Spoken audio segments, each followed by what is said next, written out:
Hey, Jack, not sure if you started the meeting yet, but it's it's muted. Don't No, we haven't ask started any yet. questions that are gonna stump me, okay? All right. Can you hear me? What time is it? That's, oh, Yeah, we got you now. Thank you so much. All right, thanks. Nope, you're back muted again.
Okay, I'll have to find out. A lot of them bring it back up to the house because of that. They get to know them. Yeah.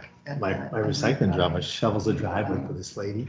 really? She's in her 90s and her driveway's no bigger than this, but she's out there shoveling in house poop and slippers. And he goes, Those old bodies. he goes, I think we should probably move this meeting to the school, the school. I think we're gonna run out of room. I second the motion. It's kind of bad. But, yeah, he Yeah, was they doing do. trash on Congress Terrace in Milford today, and I said something to him. I didn't tell him who I was. I'll But, find out which one does it. Nice guy. Good. Liked his job, liked his clients. It's nice when you hear that. And the same thing, it's like Phil out there, same driver, they always come out. So it makes such a Oh, difference. I love Phil, Yeah, that's what I'm saying, they all. but don't tell my husband. I said Okay, it. okay. All right, we are ready when you are, sir. Yep, we're ready, bud. Hit me. Okay, What do we need to do? All right, so the time is now 7:02 for the Board of Health meeting. Number one on the agenda is the E.L. Harvey Trash Recycling Services discussion. And with us, we have Mike Sespian from E.L. Harvey. So I'll leave it up to you, Mr. Chairman. All right, Mike.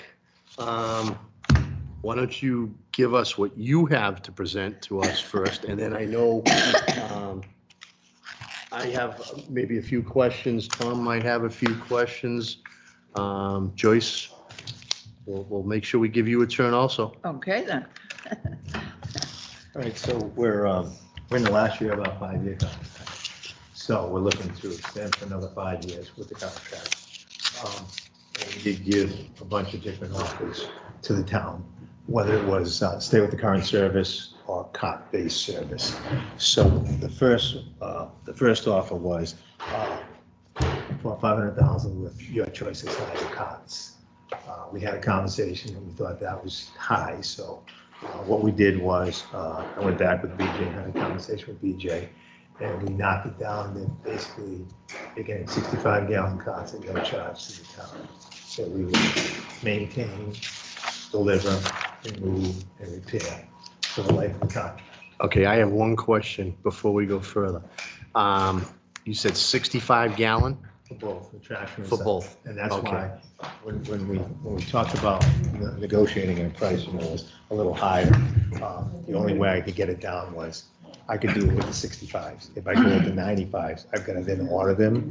Because I don't have the 95s. Last year, we did a surplus and we bought 65s, expecting a couple towns to go with 65s. So we're kind of ahead of the game. So it's not a capital expense that we would have to put out to go buy 95s. I think the 65s work fine for most residents in the town. The town has the right, if you guys want to stay with your 130 gallon and you make it so we can dump it with the arm, we're fine with that. If 65 isn't enough, the town can choose to have a fee for an extra cart if you want to give them an extra cart, because your recycling cost is basically higher than the trash cost. So anything you want to do flexibility wise, we can work with you, whether it's a residence cart or whether it's town wants to get, an extra fee if you want an extra cart. But that's totally up to the town. Okay, but I just want to make sure that I understand that 65, that 450 is for two 65s. 265 And if we wanted one of those to be a 95, would be an additional cost because we don't have the 95s. So when we gave you the additional cost, it'd be that extra money to buy the 95s for that. And that's why we tried to do it when we were talking price wise and point wise. That's why we came back with this, knowing that gives you a great program and you can adapt it to any way you want, what the residents put out. Some residents have them. Most of the residents with a 65 and 65 well. Can I ask you, a 65 would like hold 4 bags of trash, Yes, yeah, and that's every week? that's every week. So same thing with your recycling, that'd be a weekly Right. pickup. I mean, 4 good-sized bags, trash bags, Yep. big trash bags. Yep. Put them in there. And the issue is that you've got a weekly, right? So there's gonna be some families out there, 65 isn't gonna work.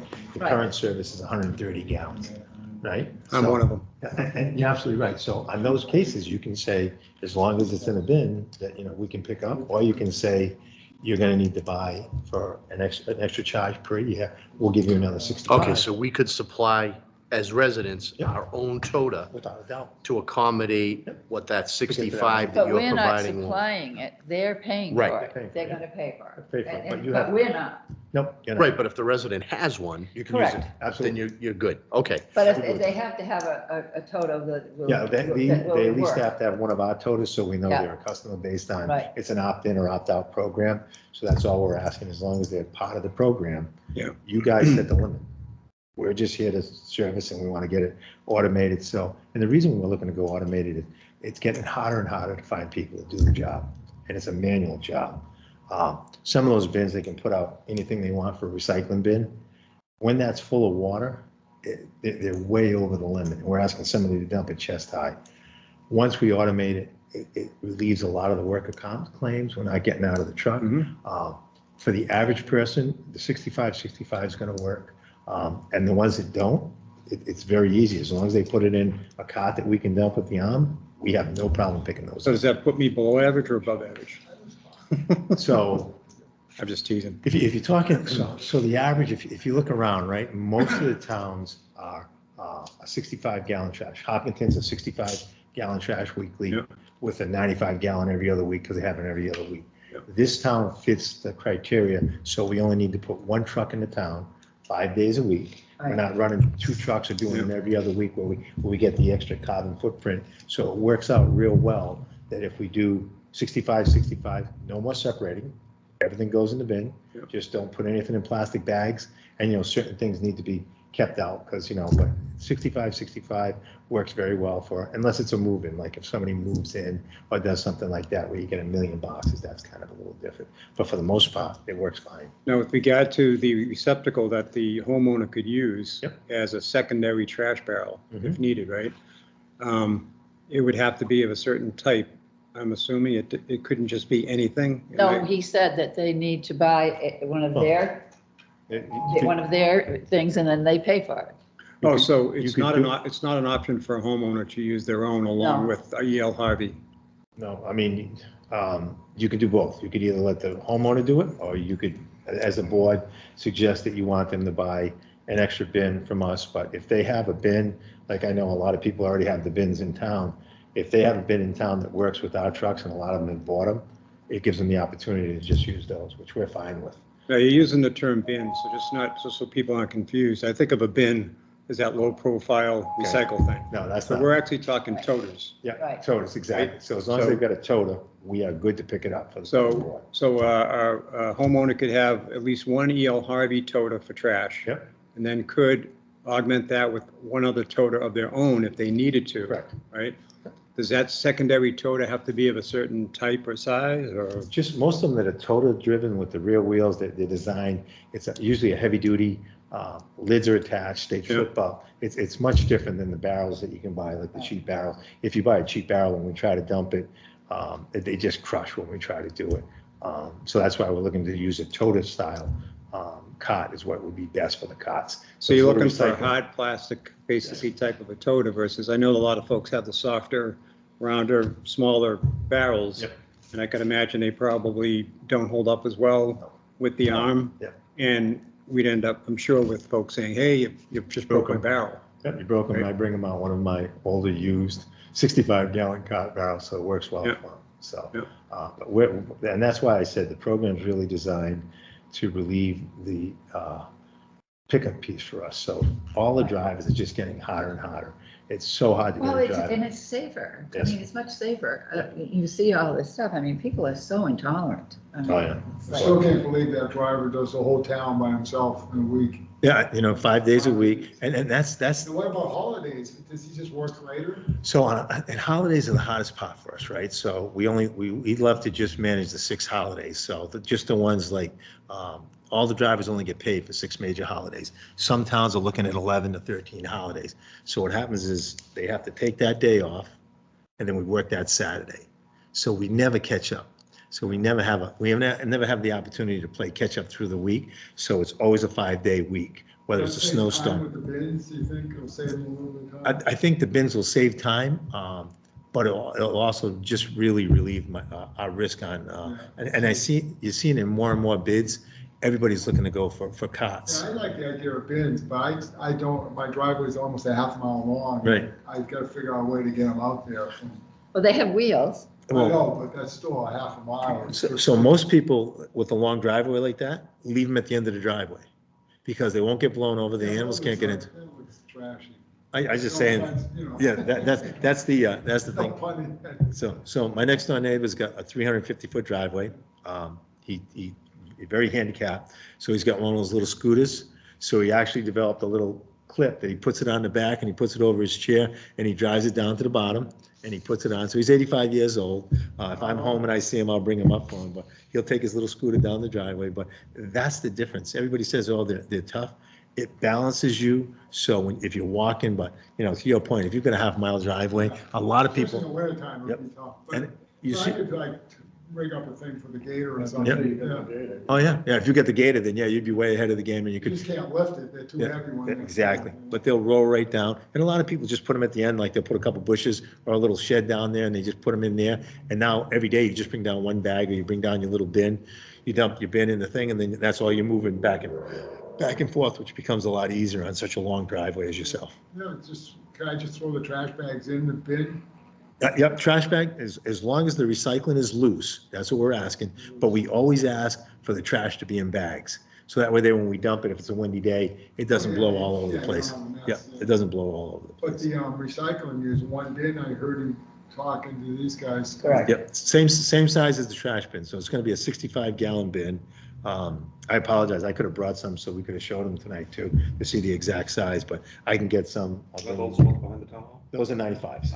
So the ones behind the 95s, but I can bring a couple 65s and you can get them on, if you can get them on your website or something like that, but I'll bring 2 of them so you can see the difference. One will have a solid cover, the other one will actually have a cover with the recycling, what we can put in it and what we can't put in it. Oh, Right that's on the good. cup. That's good. So you'll see the 2 different colors, and all we ask for is to be a couple feet apart, so when we get there, the arm that does it, Doesn't yep, knock can over. separate, it doesn't knock it over and stuff like that, but much more secure. You look at a windy day like today, if you've got those little recycling bins and it's Oh, yeah. loose, and what's happening is, if you're using those little 18-gallon bins, they're putting it in plastic bags, which is and making it trash.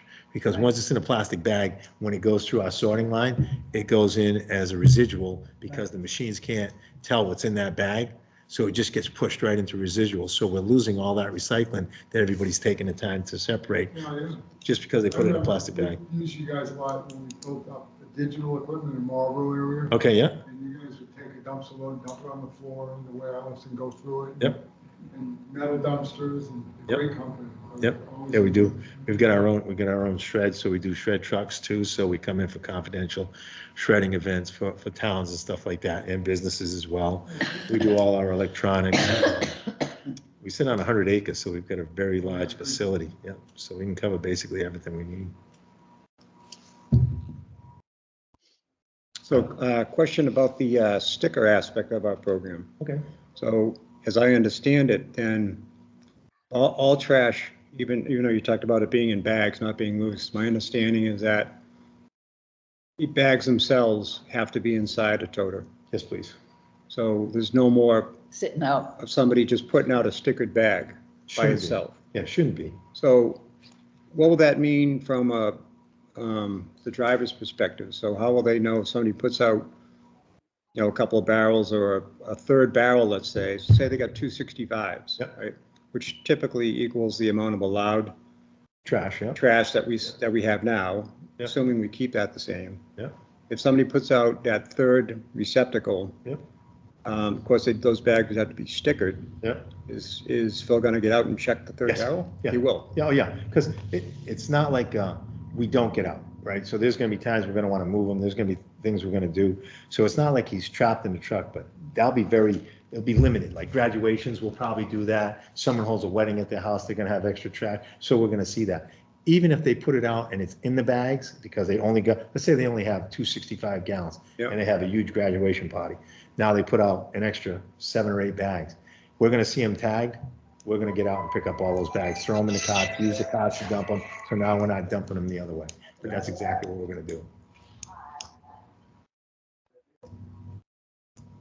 So potentially on those occasions where somebody has a big event or whatever, could they potentially put out 4 toters? Yes.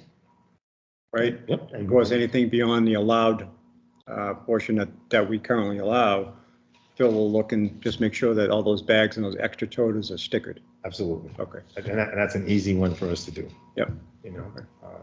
We have no problem with that.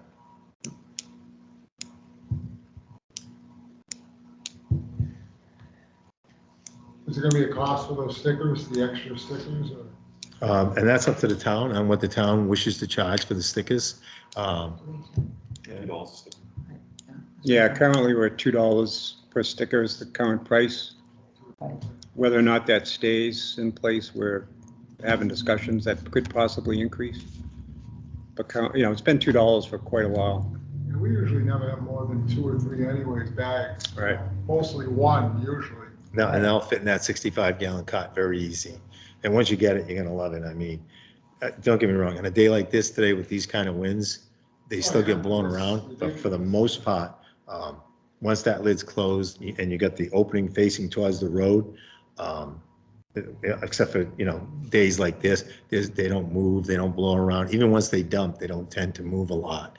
Although on a day like this, once they're empty, they will move quite a bit. Oh, you talk about those little low-profile blue ones. I had mine out today, and it was on my front lawn when it started, ended up in my neighbor's driveway across the street. And About 2 hours later. Your driver took my bin. No, my driver's not gonna take your bin. You're right. Probably down the road on a day like Yeah. this, The thing about having to get a sticker might make people more conscientious about what they're doing with trash and stuff like that. I think that's a good educational tool. I agree with that, yeah. Once you go, if you're going over 130 gallons, then, Something's amiss in Yeah, that. well, you have a Unless you've party or got something 7 different. kids and, Yep. then you ought to be thinking 2. That's right, yeah, exactly. So right now, we have a limit of 4 bags that can be stickered, Well, the way we, In one oh, period? stickered, yeah, we allow 4 more, we phrase it as bags, right? that could be So put out. there is a present limit, and we can discuss whether or not we want to Right. change that limit. And the 4 bags will fit in 1 total. Quite possibly, yeah. It depends on the That's type right, of, yeah. if they're putting out 30-gallon bags, they probably, not all four would Probably fit. not. But 30 gallons, you probably get three in if there. they're doing 13-gallon, like kitchen size, then you could get all four in a toter. Yeah, 4 or Right. 5, and maybe 6 Yeah. in that, depending upon what you're putting in there. But at a later date, we could discuss whether or not we want to Right. change that Right. along with, whether or not we're going to, when we do the math, whether or not we're Right. going to have to change the cost of each sticker. That Right. hasn't changed in a Right. long time, so. Right. I Um, think it's a good educational tool. Oh, absolutely. Too, let's. Be come on, conscious let's be of conscious of what what you're we're throwing doing, away. yeah. all right. Anything else, Mike? No, I mean, I think that pretty much covers the program. All right. Tom? Well, I figure since we have Mike here, I know one of the other elements of the program that's going to dramatically change is the recycle element. So I don't know if anyone had any particular questions, but essentially what's going to happen is, and Mike knows the details very well, we're going to be getting into a cost per tonnage of recycling. Correct. Whereas previously on the last contract, we had a fixed rate.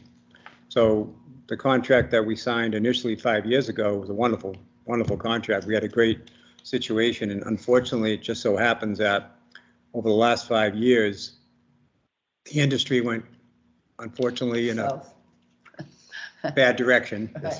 primarily because of actually some things beyond our control. A lot of it had to do with the policy that was implemented by China back in 2017, not to pick on China, but But I'm it just is- saying. It is the truth. And they changed their standard of testing, Right. so that put a real chokehold on what we could do here in America, North America and Europe, with our recyclables. Right. 70% of the plastic at one time was handled by China. That's not the case anymore, because part of the issue has to do with the cleanliness of the recycling. So what we have to really be good about is if we're going to recycle, and part of this is to kind of promote recycling, which is a very good concept. We have to really be good about the recyclables that we put out as recyclables. We have to make sure it's clean. The plastic isn't, the not allowable plastics are not there. Plastic bags shouldn't be part of it. Another styrofoam, which is currently not in our recycle program, even though you probably see some styrofoam is recyclable. We don't have that built into this program, so that would not be a recyclable item. So the better we are as residents with our recyclables, the better it's going to be in terms of how that will all work, and makes it a lot easier on the vendor too. So. We had some company over one night, and the cat sat at their cat food in their little tent, and so they had finished it, and I was washing it in the sink and taking the paper off, and my friend said to me, "What are you doing that for? It's going to the trash." I said, "No, it's not. It's going to recycling. I mean, don't you wash your recycling?" And they were like, "No." What? Hello? Now you're washing it. Now that you've No. told me, I'm going to tell you. Yes, you are. Not only too, it sits in your, pantry for 2 weeks. It's Smell. gonna stink. Yeah, So I just leave it under the sink when I wash my hands a couple of times. right, And then Cleans it all out. the gooey stuff is gone. You just wipe it out with a sponge. right, yeah. 'Cause it But now stinks. you're going to be able to pick up everything once a week. Yeah, you're not gonna need, You're not gonna have- Oh, yeah, Yeah. you're gonna mix the It makes them cardboard so, with the Right, yep, so yeah. they're all set, Yeah, yep. And that's kind of where the whole industry has gone. yeah, 5 years ago, when we did this contract, there was still a place where you could keep it separated. So part of it, you could do just a paper 1 week and do bottles and cans the other week. So right now, everything kind of goes into our main floor and it runs up the line. So it becomes part of the mixed commodities. When we did the last contract, they were given 2 offers. One was go with a floating rate or lock it in and pay a few more thousand per year. And it was the right move that they made. Come 5 years now forward, we think about the cost of fuel, the cost of cars, anything that you're buying, if you think about what the difference is now, 5 years from when we started this contract, that's what's happened. And recycling has become one of those commodities. For many towns, including this town, the cost of recycling is probably 20% higher than the cost to get rid of your trash. But, Mass DEP has a lot of waste bans, so you can't eliminate recycling in Massachusetts because everything's considered a waste ban. It is a recyclable product, but to process that and get the end product, it's a very expensive process right now to They get still that. burn it in like, the power plants. The They power, don't not the burn recycling. Not the recycling, then Oh, we do, no. yeah, we do the trash. Right, Yep, yeah. the trash does go to the incinerator over here in Millbury. This town is part of that 20-town committee that got together, and 20 towns have a tremendous rate. They're way below marketplace right now for what their disposal cost is. So it was a great move when they got involved in that. But now recycling is kind of, most of my towns, I have that conversation with them that the recycling is actually more money than what they're paying for the trash. Yeah, Trying doesn't want it. Yep, no, and there's no place to go. And the problem, They send their junk here. yep, and the issue is that the only place that you can get rid of the paper is the mills in the United States. Well, they know that we can't export it. So if we can't export it, kind of got us by a monopoly because they can set the price on what we're gonna get for it. Right. So is that like newsprint? Yep. Fortunately, I mean, a lot of papers aren't there anymore, but, we always use the newspaper when we do the garden Yep. in the spring, Yep, exactly. And so, it's a win-win. But now I get a newspaper on my iPad. I Yeah. only get the Sunday newspaper, so the garden needed to be, We'll lose a little bit of paper, yeah.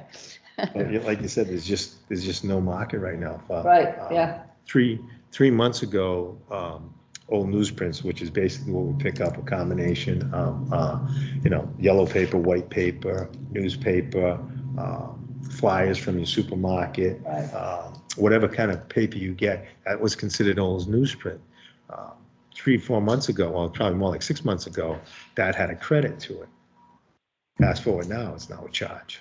Yeah, So even paper, which you would consider would be one of the best ones, The cardboard's still good, right? cardboard's still good, but even that's kind of gone down so far now that it's just not, there's not a big market for it.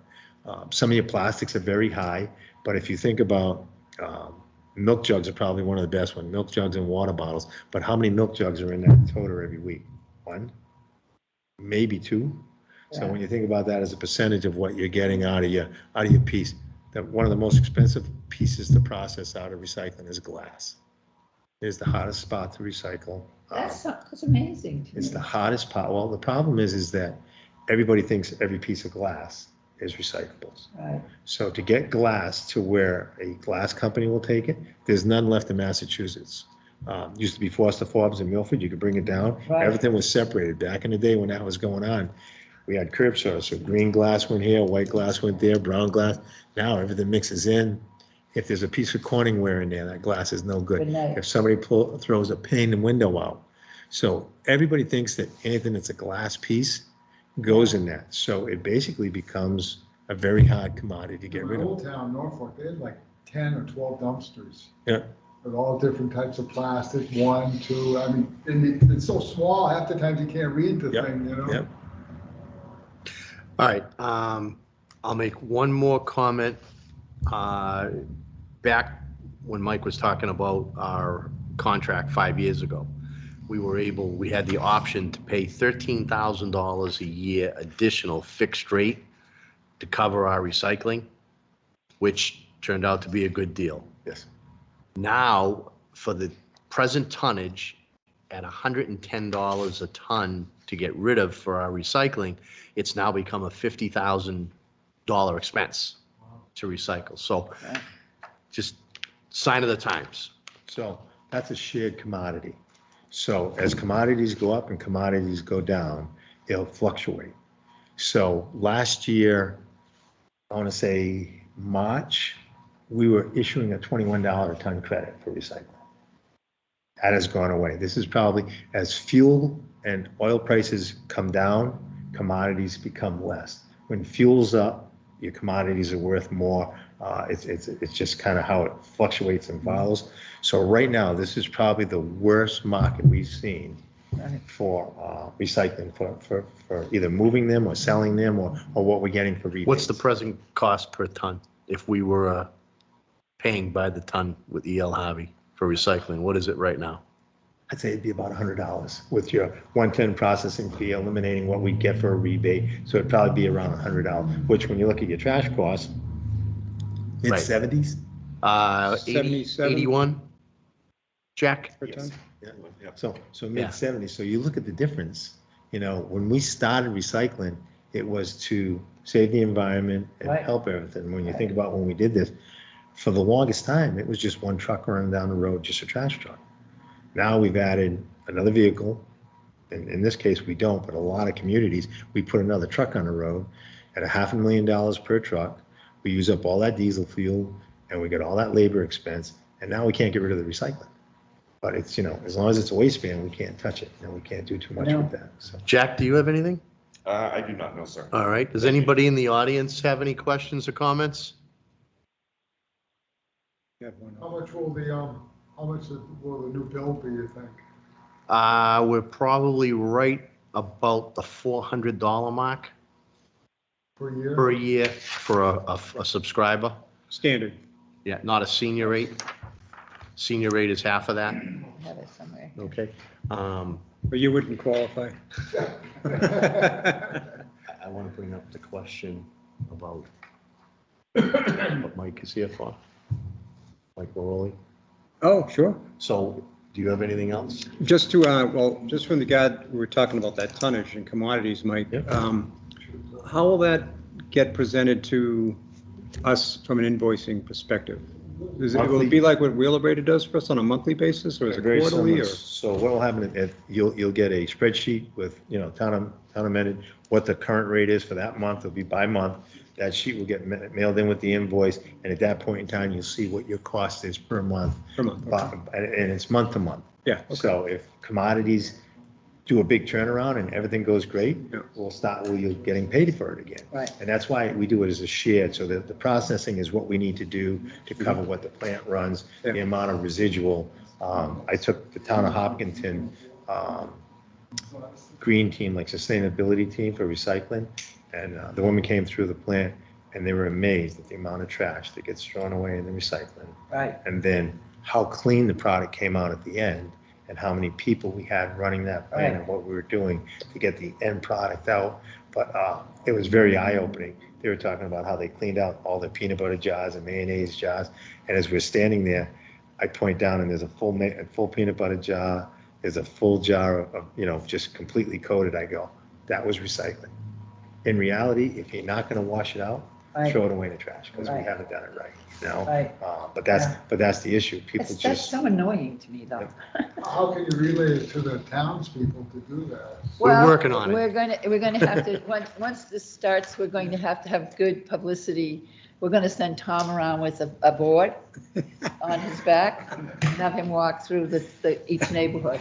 I was thinking Mike in the truck with a megaphone. The old days, the politicians. You vote guys for. have to inspect the trash, go like, you know, on trash day, go around and. The town of Franklin actually has a person that goes around and it flips the What do they lid. just do it? The building Well, no, commissioner? they actually hired somebody through the Board of Health to go around and flip the lids on the recycling. The first time they find a violation, it's $100 fine, and they do not pick up your recycling until it's clean. Because depending upon which company you use, some of the companies hit you with a contaminated recycling charge because of what the residents throw away, and that becomes $250 a ton. So when you're looking at something like Oh, that, yeah, it's- and you're looking at the amount of tonnage that you're doing in a year, it becomes difficult that, you know, they'll get a grant from DEP to have somebody come in and they'll try and clean up the town to make it a little better. But that's just not something that we do as a company, so. All right. It makes sense, I mean, you Yep. know. I have a couple important questions Okay. to ask you. I want to introduce you to Mike Moroli. He's the Chairman, Board of Selectmen. Mike, very nice to meet you. Mike reached out to me after our budget meeting Okay, before the Board of Selectmen. And at one time, trash was in our tax bill. okay, It was all part of the taxes. Everybody in town participated. yep, All the municipal trash was part of that program. And he asked if it was possible to put it back into the tax base. Feasible, right?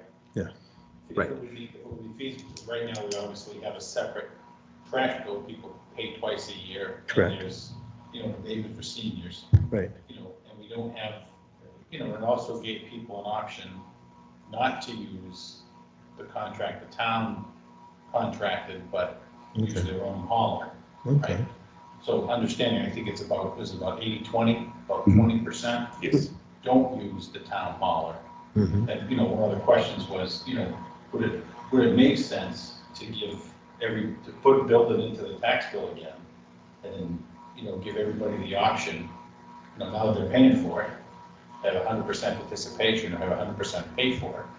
And if you were gonna do your own hauler, it would be, I don't know if you could opt out. I mean, there's a lot of questions, but it just, Right.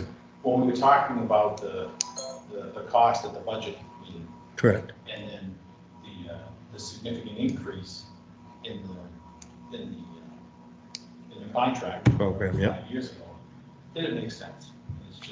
It's maybe an academic question, but I know it would certainly make it easier for some of the staff, I think, if instead of having to send separate tax bill, a separate trash bill, collect it, and then for you to keep track of who hasn't paid their bill, who shouldn't get picked up, Okay. and what people have to do if they didn't pay the bill, they didn't realize it, now they have to get reinstated. If it was all just built into the tax bill, then it just streamlines all of that. But he said, Alan told me the first question is, could you actually add on that extra 20% with that one truck? Because if you add a second truck, because now you get too much volume. No, I don't, I think with the 5 days, the way we got it divided, I don't think we'd have to add any other trucks on, even if you took the extra 20% in. It's about 412 households, I believe. That don't do it, so Right. divide it out by 5 Right, days. you already drive by them, obviously. Yeah, It's just- exactly, yeah. So the important questions were, would that alter the price of the contract? And does the truck have the capacity to handle it? Which So, I are believe- similar questions. I believe we'd have the capacity. The issue would be another 400 cots, right? Another 800 cots would be the difference. So that would be the only difference. Tax-based, I think, is absolutely correct. So I live in Rhode Island, and we're on a tax base where, and I don't need to put out the trash, but just like if you live in a town and part of the school, whether you have a child in school or not, our taxes still pay that. So when you look at it from a program like that, I'm looking at one of the towns, Paxton, they actually put the bill monthly on your light bill. So if you don't pay your electric bill, you don't get your trash picked up. So it's every resident is billed every month on one of the bills when it goes out. I don't know if there's a monthly bill, they must have something with their own power. Oh, I see Paxton has their own municipal. They must, yeah, so Plant. every month, when you get that bill, your trash bill is bid on that. Now, you can't opt out of it. Once the town takes it on and says, we want to make it a tax-based thing, you're still going to pay that. If you Whether you choose do it or to, not. if you choose to hire a different hauler, For people who don't want, Yeah. I mean, I love, you guys Yeah. do a great job. but Yeah. for Well, the people- thing that I think that people don't really recognize is that, in my opinion, Yeah. now, that a lot of the, first of all, a couple of the truckers that do it say they do recycling, but they take everything in the same truck. That's impossible. And they're paying more than we're paying, and to say, well, everybody should pay for their own. Well, we are paying for our own, Right. And if they choose to pay more for a bad service, by the by, then more fool they, say I. But just to be clear, a big change from the current situation is everybody has to recycle. That's not a change. But now instead of having paper one week and glass and plastics the other, it's all single stream, right? Correct. Correct. You're gonna have two bins, one's gonna be trash, one's gonna be recycling. Correct, Recycling goes in every week, it's gonna be the same thing. correct. I don't have to think anymore. I like No, it. it makes it so much easier. Okay, Right. And it makes With it the size of the easier. cot, The other thing, for us, we have quarterly real estate tax bills, which I Okay, think yep. would be the mechanism. So Yep. the trash bills will go away. Yep. And for senior citizens, the issue is rather than having them I know we have to we're gonna, have a reduced bill, but we would still build that all into the real estate. Yep. Right. Still would be built in there. So I think it would be better better for everyone, because it's one less bill that you have to pay. Correct. One less check you have to write twice a year. Yep. And you're not searching around less truck traffic. Doesn't make, that was my question. Is it feasible and can it be done? Well, right, and we want to give the Board of Selectmen an accurate number. Yeah. So you're saying that as far as capacity is concerned, we'd be all set. You just have to let us know whether or not there would be an additional cost. Because you're talking about the Like I say, extra for right now, costs. the additional cost would be the additional 800 cards, because. But that's spread out per household anyway. Right, and that's spread out over 5 years. Yep, spread out over 5 years. Okay, so it shouldn't be a No, it shouldn't be earth-shattering number. No, it shouldn't be astronomical. The other question I have is best guess estimate on household trash tonnage, weekly, monthly, whatever you can give us. Oh, boy, let me see if I did it. I apologize, I thought I had it with me. That's all right. Normally I can divide, because I'll take your last year's trash, divide it out by your weeks, by your residents. I can give you down to the pound what you're Okay. recycling. and Yeah, what your we trash just is want to be currently. able to calculate, because now if we're taking on 400 more households, we want to have a good, accurate tonnage number for what that additional tonnage is. So I can tell you right now, last year, your current disposal, you did 1,659 tons of trash, and you did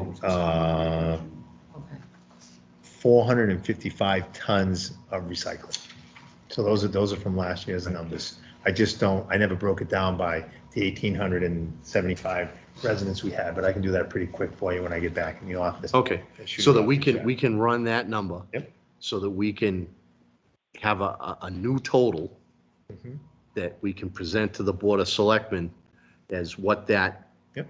estimated accurate cost And is I'll give going to you, be. I'll give you, I'll also So give you that what. we can, what the I extra mean, by 400 by putting it back into the taxes where it had been for a long time, Right. it allows everyone to participate, everyone to pay the bill quarterly. Yep. It catches everything. Yep. And it eliminates a lot of duplication that we're doing. So it makes sense to me. My fellow board members, are you on board with putting it back in the taxes if we were able to do that? Well, I guess the thought I had with the taxes, it had come up as to whether or not that would necessitate or require a possible override. But I think what you're saying is, and maybe there was maybe I don't have a clear understanding with what you're saying, is putting it in the real estate bill and incorporating it as a charge added to the typical real estate, as opposed to trying to account for a $650,000 added monetary element to the budget of the town, which just as it of itself would require some sort of an override, I'm guessing, right? Yes, no? Well, let's be clear. If this would not even be considered if it was going to cost the taxpayers more money. But the issue is they're paying their trash bill twice a year, Right, right? So what would happen is instead of their bill being paid in 2 payments in trash bill, it would be spread out over the 4 payments of the tax bill. And honestly, I don't know, if it would necessitate some kind of an override, a technical override. Mhm. But I don't know, but I don't think so, because it's already being paid by the people. Right, Right. and it's such a small amount of money that's going to be divided over the total value of property 4 in the town. times. It's actually, it's taking the cost and spreading it over many more shoulders. Okay. right. Wouldn't it just be like a line item too on your tax bill and, trash? It's Okay. just another, it's Right. an added service Right, that is provided for you as a taxpayer, which unfortunately, a number of years ago was taken out because of budget constraints. What I would say, and when the Board of Health Chair and I had this discussion, it was, there were several hurdles that need to be, several questions that need to be answered, right? But the very first one is, does it make financial sense? That's the first question, right, which is what we're trying to figure out right now. If it makes financial sense, you know, because, and I did bring it up in our last board meeting, I know a lot, my counterpart, Lonnie Tinio, you know, has his hand up, he's got, you know, he had concerns the other night at our meeting, and again, we're just throwing it around, and this is just we're just throwing a question out, and you know, we need to answer those questions. It may be that we just leave it alone the way it is. We may want to do that. I think it is up to the Board of Health to do that, but we may want to just leave it alone. But I just threw it out there I'm just asking a question, that's all. Well. Should we have Lonnie? Lonnie? Hey, everybody. So, yeah, sorry, there's a little bit of echo. What are you gonna say? I'm sorry. The fact that it does become now a budget item, and I think what we really need to just take a peek at before we, you know, make any final decisions is what was the reason that we had actually taken this out before? I don't recall, because it was a very long time ago, before even I started in being on committees and boards. And if I remember correctly, and maybe I'll screw it up a little bit here, but it was due to the budgetary issues. So when you have an increase in the budget, right, we can only go 2.5%, right? So now if that puts our budget, if our next contract goes way up, that could screw the budget up, and now we need an override for trash, right? So again, I just think we need to take a look at the reasons that we did it before. You know, sometimes over time we forget why we did things, right? And there may be a very good reason that we did do it this way. And especially with the opt-out thing, you know, I'll use Joyce's analogy, or maybe it wasn't Joyce, I'm sorry, somebody's analogy regarding the fact, maybe it was the E.L. Harvey guy, that we pay for our schools as even if our kids don't go there, right? Which is very frustrating. So it's very nice that I don't use the trash. So it's nice that I don't have to pay for it. But my kids go to a different school, which I do have to pay for. So that's very frustrating. So let's not use that analogy, because that's just a whole other animal to open up. Are you done? Yeah, he's muted. Okay. The thing that concerns me, though, is the thing that I see that's happened in Uxbridge, right? They went to the town did it, and then they stopped. And now they have all these different trash haulers in town. They have all kinds of, it's a mess. The town did what, Joyce? They stopped paying for the trash. They said everybody pays for their own trash, which actually is what's happening here. Everybody is paying for their own trash. Even the people that aren't having E.L. Harvey, they're paying for their own trash. And we're paying a bill with the addendum of somebody making out the bill. But what happened there, they said, oh, let everybody get their own person. And it's, there's a word. And traffic. It's traffic. It's everything. terrible. It's traffic, and it's people who throw their trash in the woods and leave their stuff out in the thing. So the only thing that I'm concerned about is that, you get to a point when somebody's going to say, well, this is too much for our budget. We don't need to have this line item and blah, blah, blah. And let's let them take it all. Let's let everybody take care of their own trash. But virtually they are doing that now. Right, technically, anybody right now can opt out of paying the Correct. trash bill. Right. And then they can take care of it on their own, however they take care of it, whether it's like you said, they illegally dump it someplace. Right. But by building it in, now it's automatically paid for, so everybody can do. But Lonnie makes a good point, that at some point, we created this separate trash bill. Right. Because, you have a 5-year contract. I don't think we could get a 5-year contract, and I think it was done year by year. Right. But for right now, I think it's just, I'm all for looking at every option and exploring every, and this is a point now, because we're signing a new contract, right? Right. So it may turn out that it's the best thing, or the people vote, the people would rather. I really wanted to put to get the information out there and then have it like a non-binding ballot vote to let everybody weigh in on it. Right. To see what everybody thought. but that's not feasible at this point, you know, but we can at least get the numbers and then discuss it further, which is, that's all, this is just an exercise, right? From a clarification standpoint, contractually, the existing contract, actually, it's, correct me if I'm wrong, 3 years with a 2-year, one individual year options. So what Mike's talking about, he mentioned 5, it's actually, and I'm assuming it's going to stay the same, it's technically going to be a 3-year contract with 1-year options that we could exercise at the end of the 3 years. So it could turn into, in other words, we could keep it the way it is for 5 years, that's possible. Yes, and that's what I was. Yes. Yeah. And that's been our practice. Right. Lonnie? Lonnie has a question for a comment. Sorry, just, yeah, you know, Joyce, on what you were just mentioning about opting out, we're not at that point where we're saying everybody gets your own trash. We're right now talking about what it's going to be for people that now are opting out of the trash that now have to pay for, you know, now they just have to be forced to pay for it, right?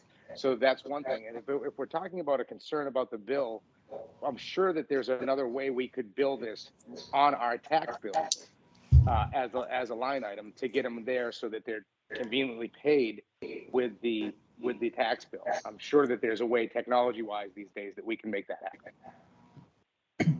Right, I agree, Lonnie, but what I'm saying is what happens is when all of a sudden it looks like it becomes, you know, too much of an item. Upton's happened to Upton. They went for everybody and then they said, wait a minute, this is not good. This isn't working. That isn't good. Do you know what I'm saying? I'm just saying that you know, I've been around for a long time. And I've seen these things, you know what I'm saying? Joyce, do you recall I mean, I remember when I was a kid when we used to bring the trash To the dump, to the dump correct. on Bellingham Street. And Yep. then at one point, that stopped and we took it to Farron, Carty, and Hopedale. Right, for a good reason though. And then, well, the point is, every individual was still hauling their own trash. Right, was paying. To the Right. transfer station to get rid of it. Correct. Then at some point, we started to have it picked up curbside. We had a curbside pickup and we had the only curbside recycling pickup in the state of Massachusetts. And that was. That was when and I And that was was when there. it was in the tax bill, right? Correct. Do you know, to Lonnie's question and my question too, I can remember the discussion at a town meeting, but what was the impetus that took it out of the tax bill and made it into a separate trash bill? Well, let me just say this about that. It happened after I was out of Okay. the So you don't political know- arena. No, because. I tend to think it had something to do with cost, which really, Right, but it doesn't really save anything.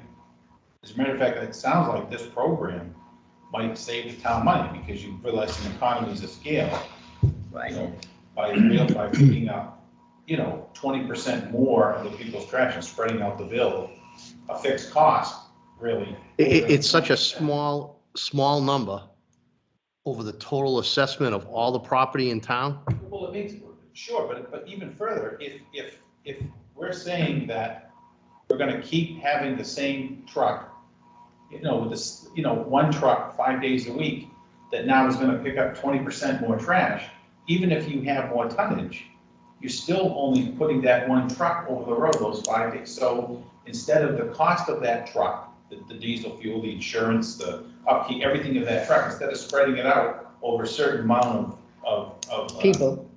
of households, now you've just spread that out over another 20%. So the cost per household has just dropped by 20%, which is a savings that you should be able to pass on to the taxpayers, which. Do you agree with that? Does that make sense to you? And yeah, I've talked about Hold on, this. it's not gonna drop per house by 20%. No. No, it's gonna. You're gonna spread that 20%. Correct. 20% of the people are gonna now be forced to pay a higher, an amount of money that they're not paying now. Well, they're paying somewhere. Hang on, that doesn't matter.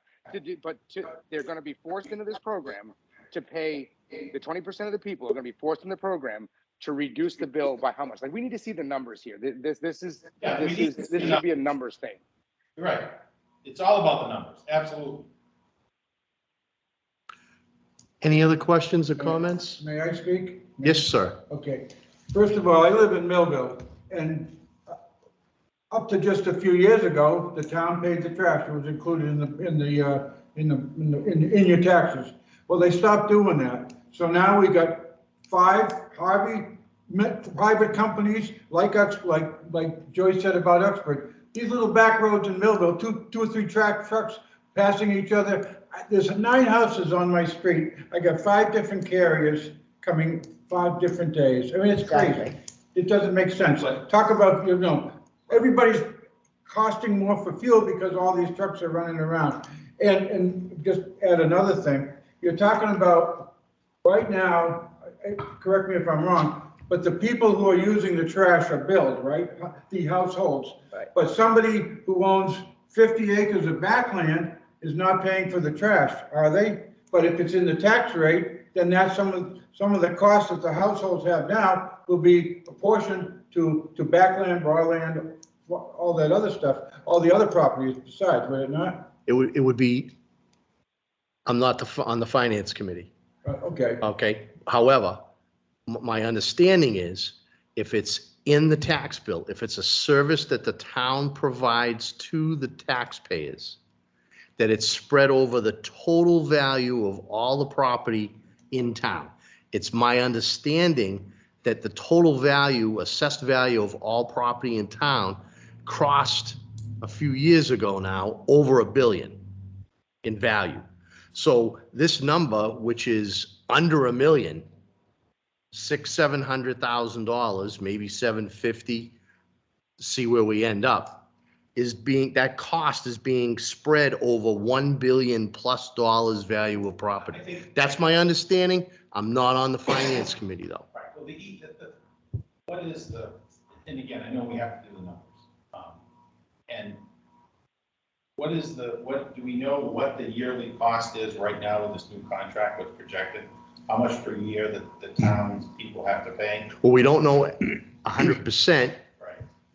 If we're going to add 400 households, Yeah, there's going to be an additional cart cost. sure. All right, Mike is telling us the truck has the capacity, so the only additional cost would be those additional carts.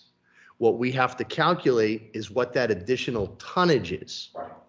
All right, in order to give an accurate as possible number, either to the selectmen or to the finance committee or to both. Yeah, well, I guess the question is. But it's not a big number. But right now, Mm-hmm, if we don't change anything, mm-hmm. and all we do is sign a new contract and keep it just the way that it is right now, what is that number yearly going to be? With the cost increases and those little adjustments that will What take do we place? have for that budgetary number? We that do have a turned number. in? We have Yeah. $642,300 for the year. Okay, so with our current budget, right? Mhm. And the tax bill is, the trash bill is off budget. It's about 23 million. So you would add another 600,000 into the budget. It's not additional money, it's just instead of the taxpayers paying on their trash bill, they would be paying it in their tax bill. Mhm. What's that percentage? Is it about 4%? Yeah, it's not Yeah, but it's over still- the, But it's more than the 2.5, so the question is, would it turn into a technical? Is this all academic? And it may very well be. yeah, it's possible, but if we don't ask the questions, That's all we're doing is talking out loud. right, and get you the numbers. Because just like Lonnie made the point, he doesn't know why we took it out. I don't know why we took it out. Well, Yeah, first, But not knowing, but saying, well, we've just always been doing it this way, so we gotta keep doing it this way. I think that's one of the worst arguments there is. I know- Right. Look at things. I know see, people doesn't were make sense. upset. Is there a very good reason why we did it, why we have a separate trash bill, and maybe that's the way it needs to stay? I just remember that people were upset that they were paying more taxes and losing a service, Right. which everybody would. And I keep I'm talking willing, until Lonnie has his hand up. Yeah, Lonnie's back. go ahead, Lonnie. Yeah, you know, just on that point, I think that it started out slightly wrong, but I think it corrected itself because it definitely is an increase to the budget because it's not in the budget right now. So that's an increase to the budget that would have to be over, they would need an override for it or reduce services somewhere else. Even though the taxpayers are going to pay for it, they're paying it right now as a fee for the service, right? If you add it into the into the tax base, that's an increase to the taxes. Okay, and then there Did we was, find there out, was a good, it was a, Lonnie, did we ever find out if, because the question I don't know, maybe you do know, is if the town is already paying it as a fee, as a trash fee, and we eliminate the trash fee and then move it into, you know, we bill it 4 times a year on the tax bill. Does that? I don't know.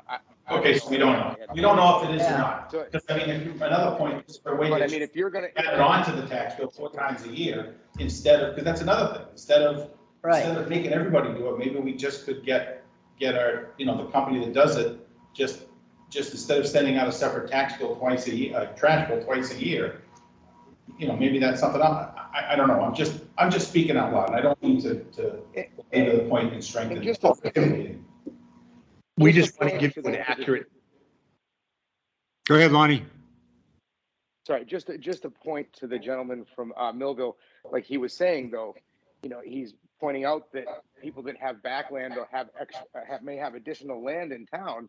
Well, now essentially those larger landowners are still paying for the same amount of trash that they can pick up at their house, but it's also increasing their taxes elsewhere, right? So how's that fair to them? No, not at all. No, it would be calculated in a way that it would just be the same, that you would, if you have a resident, then you're going to pay, instead of you paying that fee as a trash fee, it would just be built into your tax, but it's not gonna, it's not. But that's, how are you just talked about spreading it out over the entire tax base. Correct. Yeah, well, you're absolutely right. The people that, I mean, I don't know the way to do it, but it's true that anybody who is a taxpayer that does not pay to have their trash picked up now, if we put it into the tax bill, that 20% or so would definitely start paying for trash pickup. But they would also be able to have the trash picked up now that they don't pay for it. But it's more, there's also the commercial taxpayers, right? So that don't use the trash service. Yeah, but we don't have to, but Like again, that can all be, you know what, we're getting way ahead of it. I mean, again, there's a lot of things we need to figure out. And you bring, if that's the case, you bring a good point. But I'm not sure that is the case. I mean, maybe it is, but I think there's a way for us to tailor all of this. And we need to find out, but the first step was just to find that it was financially feasible, and that's what we're finding out right now. Anybody else on this topic? Anybody else up there, Jack? Nope, nobody else. All right, so we'll gather the information and we'll be able to give the Board of Selectmen and/or Finance Committee what that number would be to service townwide.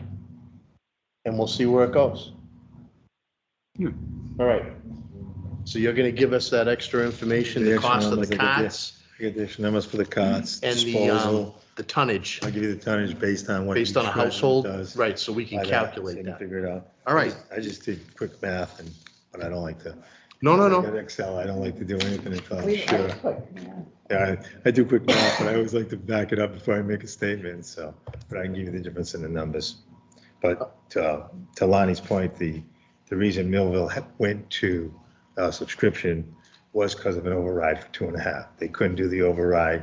You looked at the end of a 5-year contract, the contract went up over 2.5%. And that was a point, I gotta say it was probably 4 years ago, where they gave up the library, they gave up about 3-4 things because Millville was in a pretty bad situation and they couldn't get an override for 2.5 for the trash. But to his point, there's 5 or 6 haulers out there right now that are all running around and, you know, to your point, you're on a dead end street and you got 5 different trucks. But isn't it, and correct me if it's wrong, and Larry, maybe you can answer this. Does Millville bill anybody for trash, or does Millville, so Millville is completely out of the game? Stepped right out. They had to step right out, so every resident can choose whoever they like and pay for whatever they want. Because they it lost wasn't it. that- The simple thing was, they just couldn't afford to do it, whether they had people paying a separate trash bill or not, because again, there's costs associated with those extra bills. Went up over 2.5%, and that's when they gave up that. They did something with the library, and there was one other thing too that happened that year on the override. I don't remember. But there was 3 different things that year when everything went up and the budget was what it was, that, they just struggled with. So trash was one that went away. And then, everybody just went to subscription. And that's always a fear, right? Whenever, even if we do a user-based fee, it's always a fear for a town here that at some point in time, if there's enough competition in the town, doesn't make sense. And when you say no, and it becomes a, free-for-all, like in Uxbridge, you're gonna have, 6, 7 different haulers in here. There'll be small guys that'll come in with dump trucks with just, a rack body and stop being a trash guy. So that's what happens. This is the user, I have a few towns that are user-based, and that's always my concern on user-based towns, is because if at some point in time they say no, then it's because Millville is right now is, just pick whoever you want and choose whoever you want. And, Right.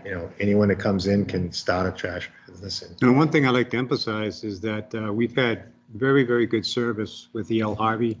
It serves the town, I think, They do an awesome. very, job. very well. And along with that, we've done some comparisons to the private sector.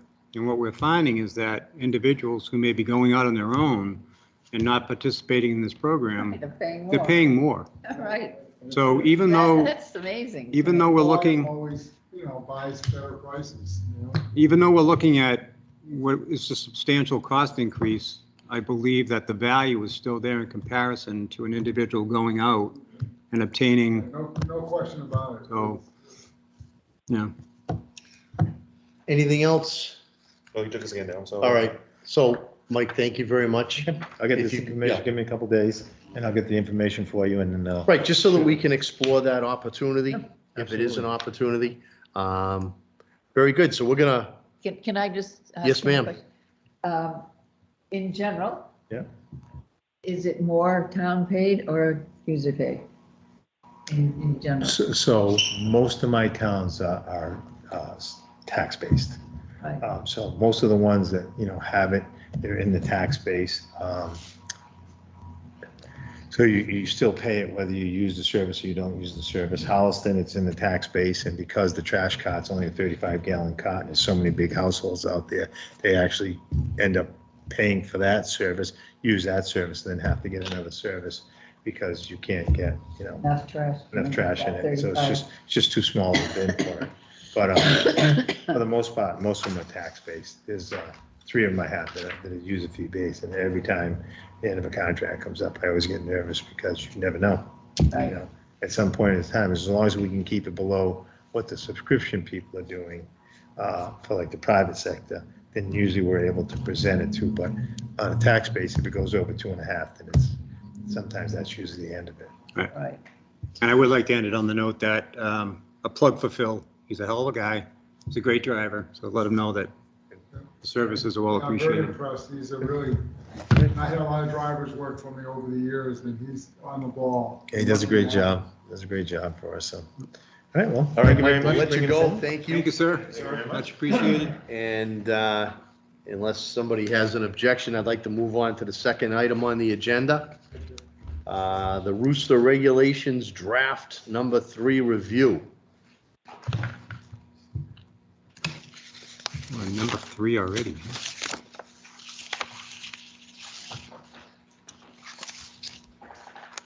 Yeah, item 2. All right.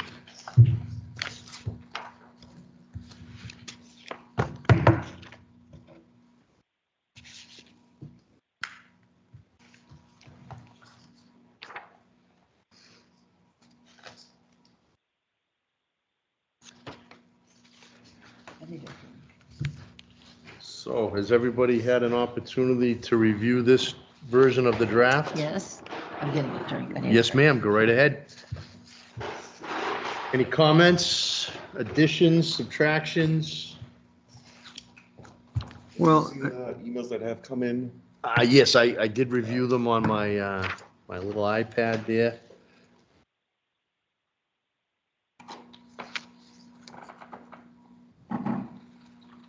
It seems as though a lot of the comments that I read had to do with pre-existing conditions. If I'm, please correct me, but people that already had roosters that were behaving on their property and wanted to make sure that they weren't going to be forced to do anything differently. I think one of the elements that was brought up was whether or not we might be being too restrictive with the sizing that we're laying down. Okay. So in having a conversation with Jack earlier today, I know there was one of the folks that sent an email and kind of using a reference to a property that's roughly 200 by 300 feet, Yeah. which is roughly size of a football field, less the end zone areas. So when you think about that size, and leave it to me to put it in the sports perspective, when you think about that size in and of itself, it's a very large area. But what dawned on me was in that area in question, you're going to have aspects of the area that will not be used or be able to be used for this type of, call it a hobby or this type of venture. You have the home itself that takes up X amount of area of the property. Then you have the what would be the front yard area, which is typically no one's, no reasonable person would be doing their operation on the front yard of their property. You have the driveway part that also takes up a portion of the property. So the question becomes, what is actually then truly left for usable space? And so I think that's where a couple of folks were kind of coming at it, wondering if whether or not that acre reference was actually large enough or not, because of those things that come into play on a piece of property. And of course, anybody less than an acre. Well, yeah, I mean, Even if you smaller, have a right? property that's on the lake, if you have a property that's in the village, they're going to be smaller sized properties. Right. So that in itself is a limitation. I think, unless I don't understand this correctly, really all we're trying to do is have some regulation in effect that will help us deal with problems Nuisances, yeah, that arise. right. Right. And essentially, we're talking, it's the potential noise problem of the rooster component of this hobby, right? That's essentially why we're kind of going through this exercise, right? And we're going on recommendations that were given to us by our ag committee. Yeah. So they're the people that are really educated in the husbandry of these animals, how to keep them, what best case, practices, things like that. So we're just trying to have something that if a problem does arise, we have a problem rooster, Yeah. and the neighbors are complaining, that we have some way to act on it and to relieve that problem. Can we do that and not necessarily have incorporated into it area or distance elements to it? Meaning that somebody in a small parcel, not to prevent somebody from getting into this hobby, they might have a small parcel and want to do this with a few chickens and maybe have a rooster. Is that still a viable option where basically our guidelines would really only be, or our regulations would only be about Nuisance. the housing component, Right. not so much the distance component or the size of the property Right. component? I don't see why not, because I'm sure there are roosters that exist under conditions like you're talking about, Yeah. that we're not receiving any complaints. Yes. No, that's not Because They're either- behaving. Right, either the rooster on his own Yeah. is being a good guy, Yeah. or the people that are keeping these animals are doing what they can to be good neighbors. Right. And the only reason we're here at this juncture today, or have been periodically over the last couple of years, is because unfortunately we've had some issues with roosters that weren't behaving. And we had very limited resources to resolve that situation and give the affected people some relief. So as far as I'm concerned, we can add to, subtract from this. This was just a suggested draft Yes, oh yeah. and suggested regulations from someone who knows more than we know to get started. We've already taken out the permitting section. Correct, yeah. And again, we're going on recommendations from the Ag Committee. They can't, it's my understanding, they can't have a regulation on their own. That's correct, yeah. So they've reached out to us to assist them. If they had the ability, they would be handling this entirely on their own. Right. So we just want everybody to be good neighbors. And if they're not good neighbors, we want to be able to offer some relief. So I feel we can, at this time, especially when we're only in a draft form, We have Jane Bell lead with her. okay, we can do whatever is in the best interest of the community. Go ahead, Jack. Jane Belleville? Hi, I'm a member of the Ag Commission, and we put in the distances because of decibel levels and how they reduce over 150 feet. That's where all this, Language. yeah, why we need the acreage. Right. All right, Jane, After 100 Yeah, go ahead, Alan.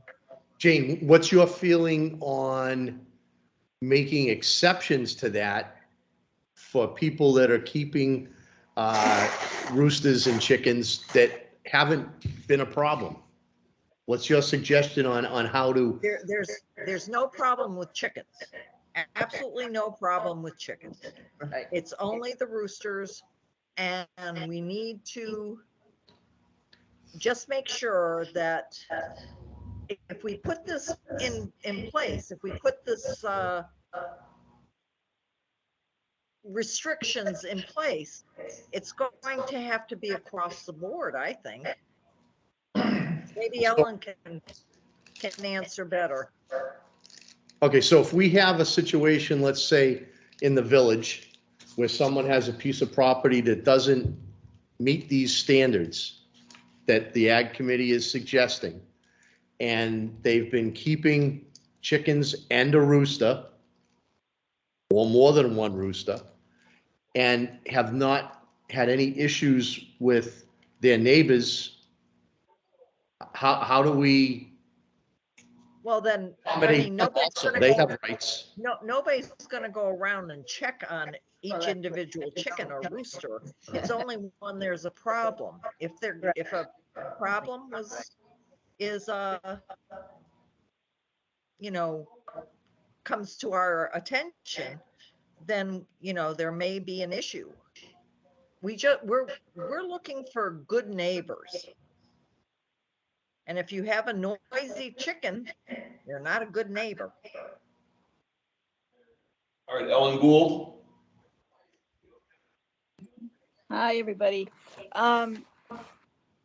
So I guess my answer would be, we would address this under variances, which I think you did, that a person could apply for a variance, okay? So say they're a chicken, they're a rooster fancier, and they show their roosters every year at all the fairs and shows, et cetera, and they are being a good neighbor because they've got an appropriate coop that is light sensitive and noise protected, and they're a good neighbor, and they can, and there's no complaints. They have every right. They can apply for a variance, correct? I mean, that was Section 8. That's my understanding. And we all remember why this came apart, because we had several neighbors that for 2 years, were unable to get any kind of satisfaction at all regarding this problem. So this is how this regulation came about. So I don't know. So one rooster per acre, I mean, you don't need to have a rooster to have eggs, number one. Right. The eggs are And, supposed to and be like Jane said, the issue is, it's a noise issue. It's not a rooster issue per se, it's a noise issue. And that's why we have the recommended 150 feet. But then again, I mean, this is the town of Mendon. We hate rules and regulations. So it's really up to the people. But there should be a way for people to have recourse when there's an issue. Okay, I'm gonna call on Shannon Hurley.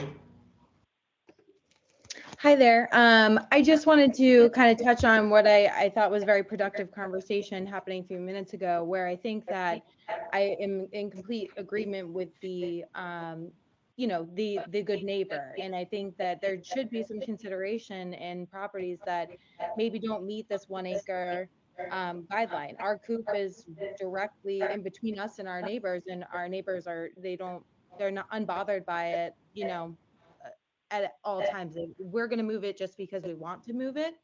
But, I just think that it should be considered that I understand and I 100% support the nuisance piece of this.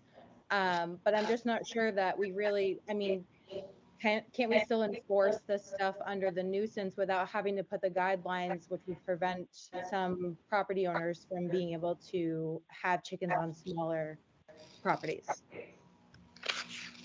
Can I ask you, Shannon, do you have a rooster with your chickens? You also We have a do. rooster? We do have, well, we just hatched out roosters, and we don't know how many we're going to have. We will not be keeping them all. We will be rehoming them because it will not be beneficial to our flock. And obviously we want to be a good neighbor and all of the above. But it is a hobby that we've picked up for the last 3 years, and I don't really know where that hobby will go for us. But that's why we have kind of joined this conversation about how this will kind of affect us going forward. Can I just say something? I mean, I live on the corner of Washington Street and Route 16. We have a chicken coop for years. We had one rooster. And he was a good rooster. He was a good boy. He didn't bother any neighbors. And I think if you have a good rooster and he's not bothering any neighbors and you get 2 roosters, to me, it has to do with if it's bothering someone, we have a place to go. You understand what I'm saying?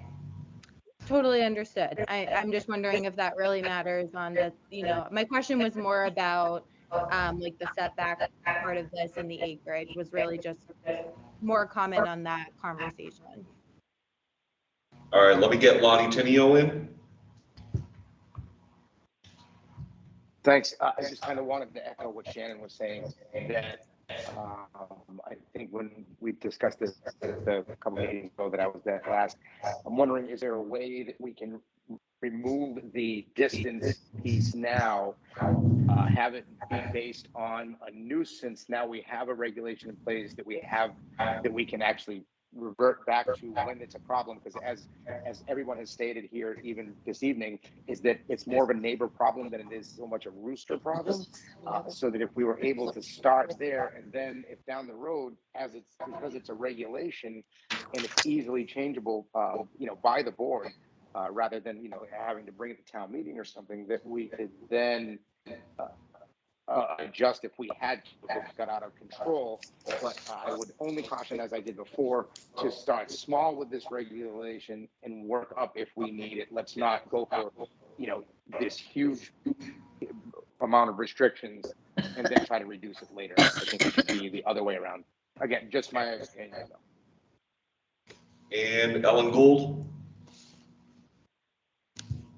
Yeah, I hear what people are saying, and I personally, I don't see a problem with taking out section 4, taking out B and C.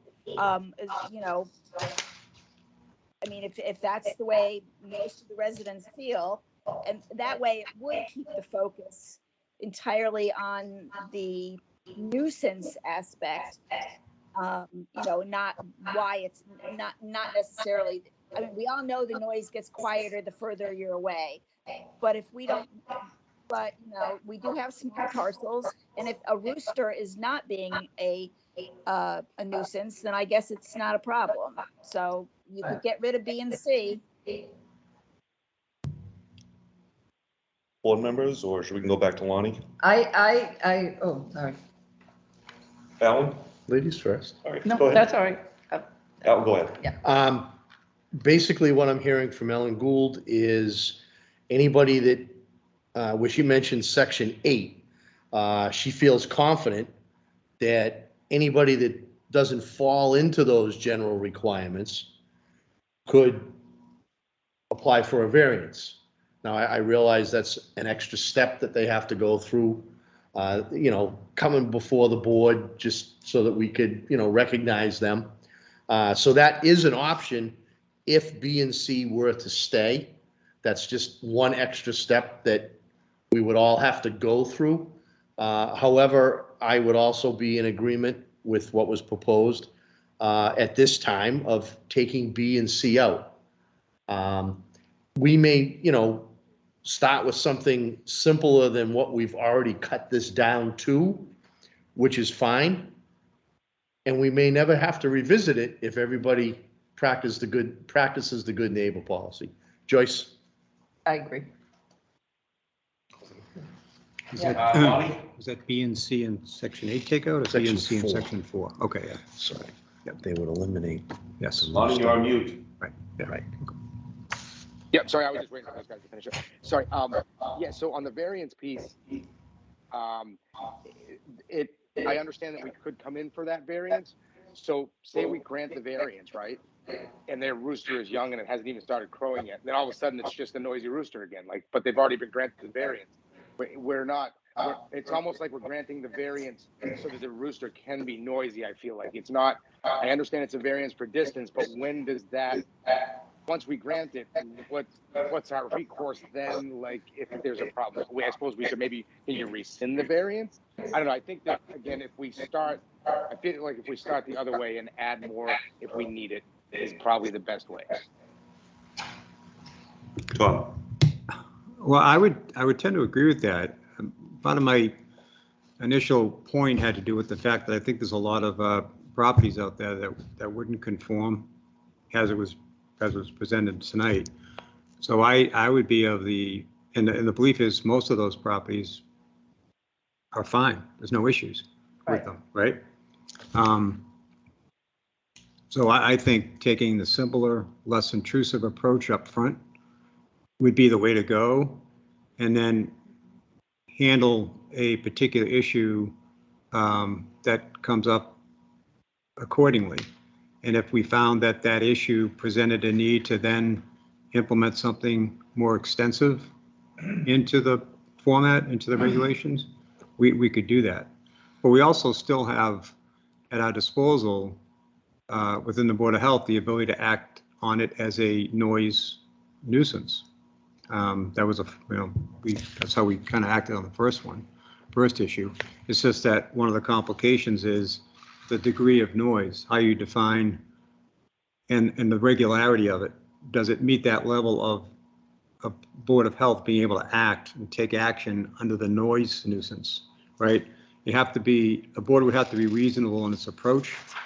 We had a situation back a few months back that the situation reached that level, so we could respond to it as a noise nuisance, so we could take action. We had another situation that we felt didn't necessarily quite reach that level, yet there was a problem, but it was intermittent. So it was hard to take action as it being a noise nuisance because it never reached that level. This is where a regulation comes into play. It kind of gives really essentially a set of guidelines for people to follow, to implement, exercising this hobby, right?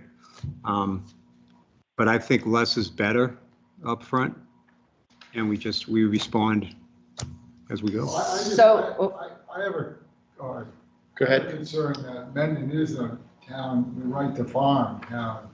And that's what I'm concerned about if they start pushing on roosters. You know, roosters protect the flock. That's what they do. They'll sacrifice themselves to save a hen. You know, like fight a fox, try to fight a fox or a hawk or something. They're good. And you know, if they start bitching about roosters, maybe cows will be next. My neighbor has tons of cows. It's great. I hear them mooing all the time. And other neighbor has horses. You hear them, you know.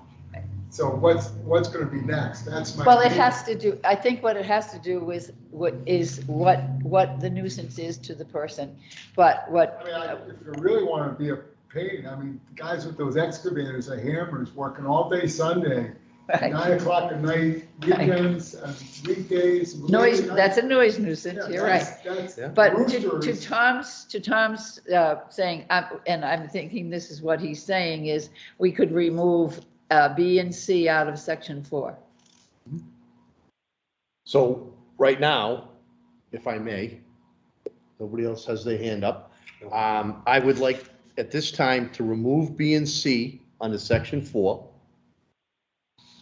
And I also, on the front page, Jack, I noticed we're calling this rooster regulations and permitting. I'd like to strike and permitting at this time because we're not requiring anyone to have a permit.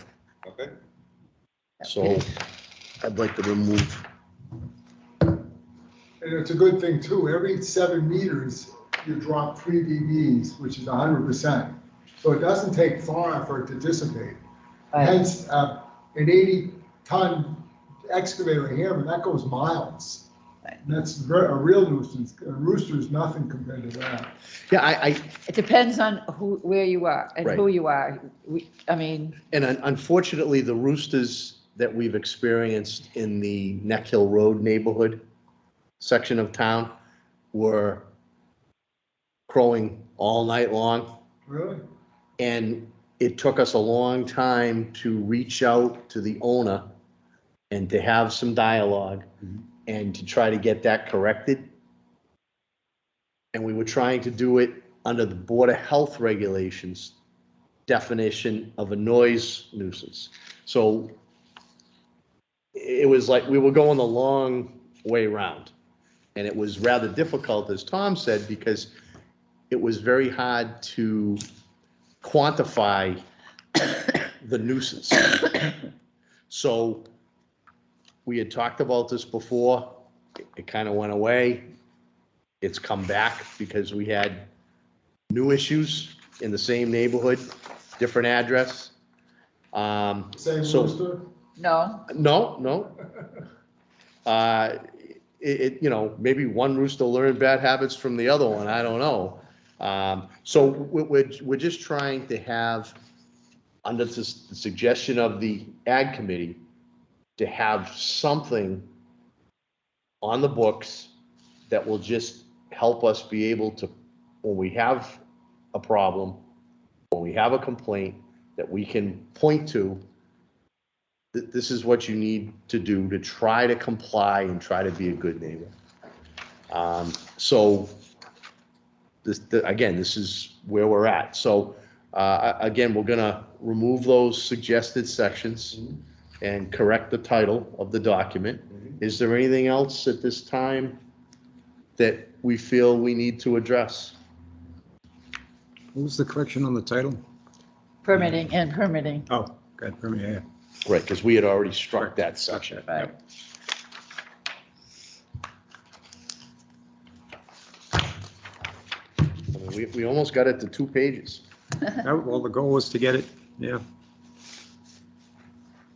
And you know, in reference to the right to farm, you're right, Mendon is an agricultural-based community. But what we're talking about here is anybody who has defined farming land, this has no effect, no bearing whatsoever on that.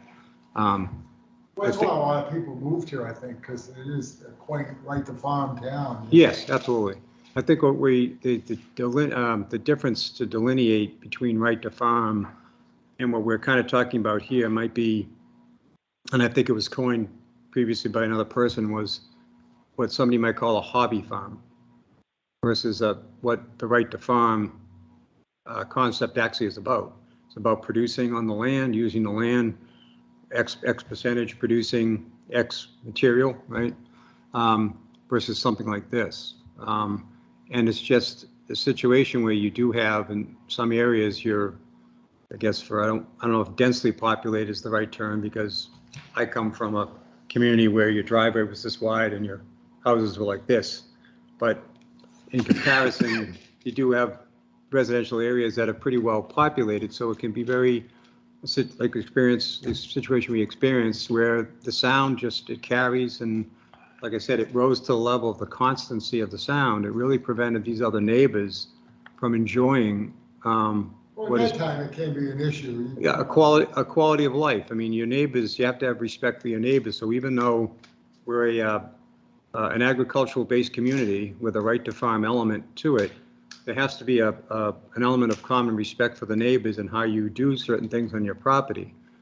Just like there are other restrictions that people have to kind of follow in your community with regard to what you can and can't do on your property, right? I mean, you may own the property, but it doesn't necessarily mean you can do just anything you want to do on your property. You know what I mean? So you have to, so it's, and this is where we're trying to strike the balance of how best You see to. my concern, the next step could be something else. That's- Absolutely, right, absolutely. We do have Ellen Gould with her hand. Ellen?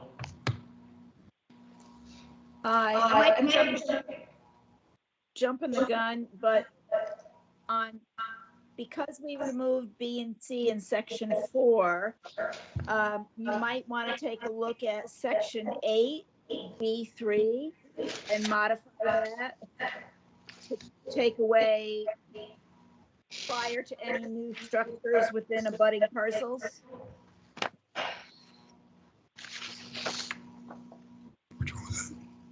Section 8. Oh, the B. 3. Oh, 3. Sorry, guys. No, thank you, Ellen. Yeah, please. Okay, so the second half of that. Yeah, B3, it says variance to pre-existing rooster properties in compliance with section 4. Right. And the part I think you should remove would be prior to any new structures within abutting parcels, because we just took away, I don't know, maybe I'm wrong, we just took away the distance of 150 feet. So why are we talking about new structures? Nope, that's great. Thank you. Okay.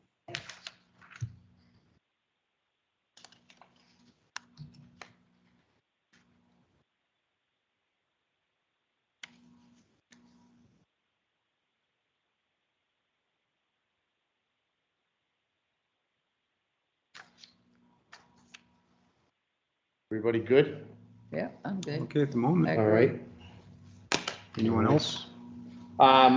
If I may, I would just like to ask one of our longtime animal inspectors and a longtime Mendon resident who now lives in Millville. Larry, what are your thoughts on this, and how did you deal with a nuisance rooster back in your day? I'm very, I'm very protective of any farm enterprise. And again, there probably had been abuses with the roosters, but I agree with Dave. You start prohibiting one thing, you're going to be restricting other things too. But I think what you've done, from what I've heard and what you've been doing, you are not putting a lid on it, but just putting some controls on it. So these people who have, in their minds at least, a legitimate complaint, there is an avenue to go through it, and that addresses that if there's really abuses of the situation. So.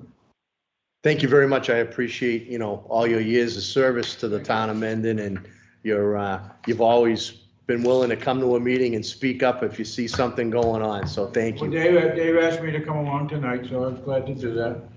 All right, thank you, Alan. All right. So I would say at this point, we'll have further discussion on this after everybody gets to look at the corrections, make sure that there's nothing else, and maybe we can get this to the finish line safely in the near future. All right. Let's move on to the next issue, please. And so far, we haven't had another rooster No.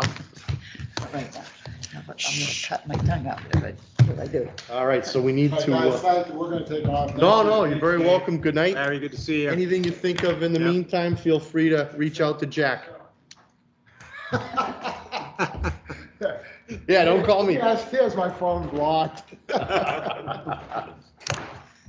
Thank you, gentlemen. I thought Larry was gonna tell us he just made chicken soup. All right. I'm looking at Mike and I'm thinking a loaded shotgun. My grandfather dealt with it with a shovel. I remember hearing some stories from a friend of mine that grew up in Bellingham on Hartford Ave, where they built those condos and they had chicken coops there for years. Oh, yeah. I remember know, what I he remember told me that. used to happen to those nasty roosters. The ones that didn't leave you alone. All right. Hit me, Jack. We're talking Right. about our open position. The open position of the health agent position, again, we had a discussion with Colleen Straponi, who used to work for Blackstone. She is interested in the position. We were talking about hiring a person for 15 hours a week, and she said she would be able to handle that, so it's just a matter of the Board of Health moving on, making some decisions, and letting the proper higher-ups. Okay.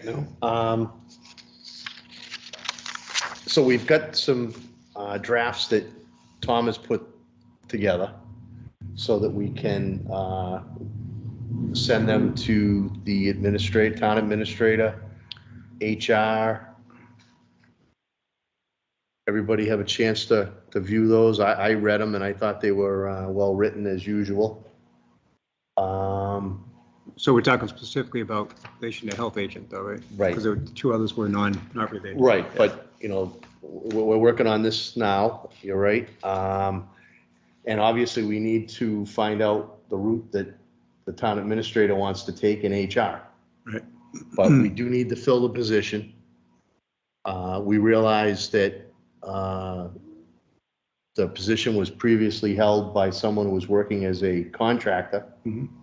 And that at that time, most of the expenses were covered by the fees collected, partly because he never changed his rates for a long period of time.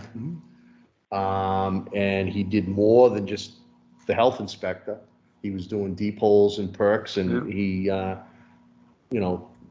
did very well taking care of us for a number of years until his health failed. So now we've been relying on the collaborative, which we were very fortunate that Missy signed us up for, and we became one of the towns that had the benefit of that grant money. And those two young people that have done a great job for us, but we have a responsibility to have our own health agent. We can't rely on what is supposed to be our supplemental services to be our primary services. So that's what's brought us to this discussion. And we have tried to work with the town of Hopedale to share a health inspector. Unfortunately, that didn't pan out. They hired someone that only wanted to take care of Hopedale, which is fine. But we need to take care of Mendon. So we have someone that we had a conversation with that has a lot of experience in the field and is willing to take the job on. We just need to make sure that we follow the right procedures to get this done. So if everybody had a chance to read your letter, and I don't remember if it was to town administrator, HR, or to both at the same time. Well, at minimum, I think to town administrator, but and we could also incorporate, human resources as well. Okay. I don't know where the decision gets made. Yeah. I know that there was a desire at one point to convert or to look to implement additional staff as an employee based versus a 1099 or contractor base. So it's really about a matter of highlighting the need for having a health agent back in the mix and then really getting a determination of the avenue that they want to take. Do they want to still go that route? In which case, it brings up the question of, from a budgetary standpoint, how that salary element gets captured. Right, and that would obviously be, discussion to have with them. Right. After we send the initial Correct. Communication. Yeah. As to whether or not it's in town hall salaries Mhm. or it's in Board of Health salaries. Right. And, there are probably advantages and disadvantages to each. Mhm. So, I did review the letter. I was fine with it. Joyce, Jack, Yes. all right. So if we want to release that, but Okay. I would suggest we address it to both. Yeah, it came into. Town Shelley. administrator and human relations. Yep. And let's get that out and see what kind of a response we get, Yeah, because we don't want to lose this opportunity. right. Not a lot of options, and we have an obligation. And we do have Lonnie with his hand raised. Lonnie, go ahead. Everybody again. So yeah, there may be further opportunities because we have discussed, it was more before the budgeting season that we were discussing additional roles. There were opportunities for, even just looking at we were having a hard time finding an agent. They need administrative help.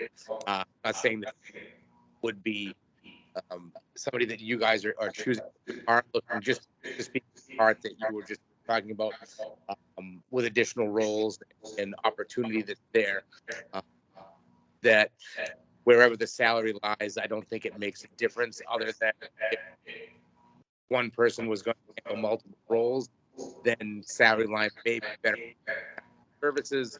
But at the end of the day, wherever that salary line is, it doesn't really matter as long as it's in it, right?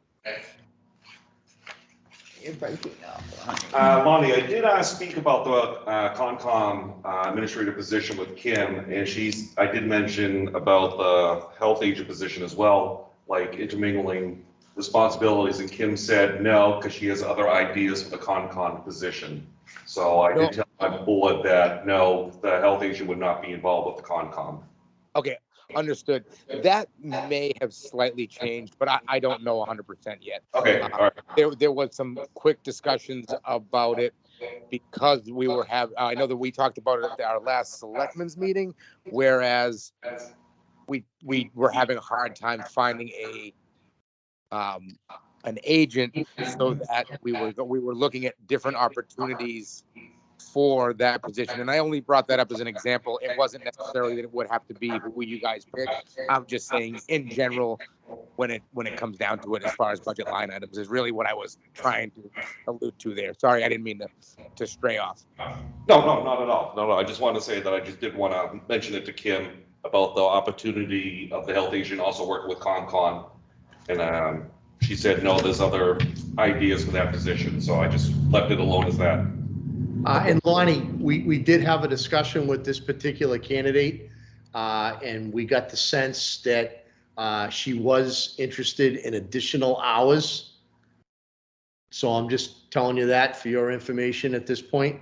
Okay, that's great news. In case things have changed. No, sorry. Go ahead, Lonnie, you broke up there. Oh, sorry. I was just saying, yeah, that's great news. If it's something that pans out down the road, even better. Again, you're in the same office space, but I think that right now one of the biggest things is that what you guys where you're heading now. I think, well, I know at least personally I'm on board with it. As far as bringing it in house, I think it's a great idea. We have a lot more than what we had in the past, and as towns grow that way, I think that it's better off to have it in house, and then if you can commingle it with with other items, which is what our goal was or is, that just becomes more flexible. And I do know Colleen's background this from in Blackstone, so I know she's very flexible and works across multiple boards as she did over there. So just a question, and I'll pose it either Lonnie to you or Mike. So with the inclusion of this element to the Board of Health, given that we've already presented a budget scenario to you folks, this would obviously add into that. Are we at a point from a timing perspective where that is still feasibly a possibility to accommodate this type of thing into the budget, or are we? Yeah, I don't know that we could, oh, sorry. Was short answer was what? Sure, the answer is yes. I mean, the discussion is that if I'm right, that right now you have a regional health agent that's supposed to supplement it. Right. Right, and the only reason that you don't have a health agent is because you couldn't find one, right? Right. Right, actually, we even thought of hiring a service, like you would hire a payroll service to try to fill this gap. Right. Because it has to be taken care of. We don't And it's have, still- And it's something that has always been in the budget, you just haven't been able to fill it. Yeah, Right. previously, I think it was categorized under our engineering fees, All contracted. contracted fees, sorry. So we had that accountability, if you will, from a budgetary perspective. Lonnie, do you think that I don't believe it was removed from the budget, I think it's still in there, but it needs to be filled, right? Right, I would agree, Mike, on that 100%. At the next special town meeting, we could transfer Yeah. money from that line item to cover the salary part. So it's there. It's in the budget. We may or may not have to move it around. Right. But, and Lonnie's right when we talked about discussions we had about, commingling positions for, even if it meant creating, if it made sense to create, a full-time position, which somebody who floated or had part of their job in different departments. The issue with the Concom, issue is that, that's an inspector that's in the field, right? That does it, not so much the admin piece, but we've had issues like everybody has with admin positions.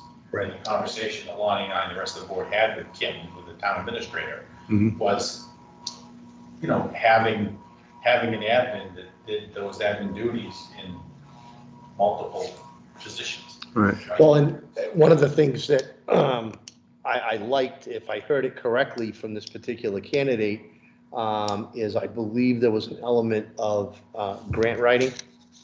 Yeah, well, that's always huge, right? So, and Lonnie could probably speak to that more with his contact with the candidate, so that would definitely be something that would be useful, as always. The other issue is what we're constantly doing now is dealing with all of the other towns around us to regionalize.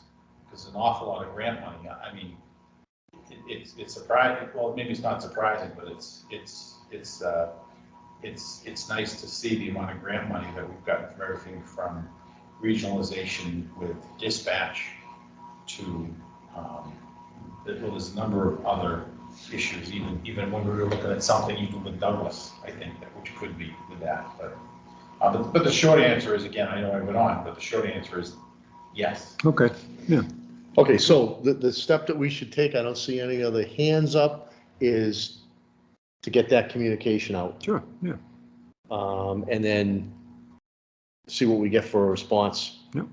And, fortunately, two selectmen have heard the conversation firsthand, which is a plus. All good? Yep. In addition to the notification, do we want to also include for Kim and Shelley's benefit, what has been drafted, what's been created by Jack as a description of the position? Absolutely. Right? Yeah. So that she can have that to review as a backdrop to what Correct. is Yeah. being asked for financially. Absolutely. Yeah. Would it be appropriate to pass on the candidate's resume? Sure. They do have the resume already. They have it already? Yes. Okay, great. Yeah. So I would definitely pass on the Just job from, and also description. from a general perspective for Yeah. future. Yeah, needs they that have. kind of completes It's into the system. It's the circle. yeah. Excellent. All right. let's move on. If nobody has any further comments to item 4 on the agenda. Item 4 is the BOH annual scholarship application discussion. I did find last year's scholarship, so all I did was just basically just change the year. I'm just looking for a deadline date, so unless there's no other formatting issues. I'm good with that. Yeah, I think that's a good date, because then you get it before their graduation, and it can be supplemented, and with this going to the local newspaper, the one they're Does it trying go to to do. guidance council? Yeah, I would send it to guidance at Nipmuc and BVT. My experience is, though, if you do something like, Excuse me. we have a scholarship that we give from our Quilting Guild, and we put it in the different venues we do all around the town, not just that town, but if you put it in that new paper. Yeah, The little. Yeah, if the Mendon version, Yeah, the right? Mendon, yeah. Because that's one of the requirements is you have Right. to be a Mendon Mendon resident. So that resident, does yeah. kind of limit the pool. Right, yeah, but I mean, if you could advertise it in there, and, Yeah. somebody might be going to Mount St. Charles. I if they didn't live think in of that. Mendon. Right, I didn't think of that. Thank you, Joyce. They could be going to Norfolk Aggie. Yep. They could be Norfolk going Aggie. to Yeah. St. You John's. can always send it to the guidance department or one of those schools. Right. Yeah, I know, I'm on the committee for the brothers, and we send it out to 5 schools in total to try to capture Right. anywhere that a I Mendon also think resident that might be. paper, that little newspaper, not the town crier, it isn't, but Oh, the Free Press they're one. working. Yeah, the Free Press, right, they're working on it. I mean, each time it's got more pages and, So speaking of your reference to the brothers Mhm. and your involvement with the scholarship there, I know you folks, your committee, had some restructuring elements, and we've had discussions about the restructuring because of what we saw last year from our perspective. The participation rate or the application rate was extremely low. So I just wondered. Is any lower than 0? Well, correct, can't be lower than 0. I just wondered if in this particular case, I know this has been structured pretty routinely as 2,500. Would we want to do something similar with the mindset that you came up with in making it 1,000? Well, I mean, we all know, whether we have children or grandchildren, that college hasn't gotten any cheaper. However, I will say, I mean, $1,000 definitely is very helpful. But there's nothing wrong with 500 either. 500 in a lot of cases today will get you. pay for all your books. Well, it'll get you a good way towards a laptop. Right. Because, laptops aren't the thousands of dollars they used to be. Right. So, I could go either way. Well, what was one of the impetus of the discussions you folks went through in your? The disappointment of getting no one to put 20 minutes of their time in to fill out the application Yeah. for $500. So the concept of the amount of money became a point of. That's what I felt. So I just wondered, having that experience and gone through discussions, which I think also involved a member of the school community. Two members of the school community who have direct associations with schools, whether or not the same thought or mindset should apply to this one.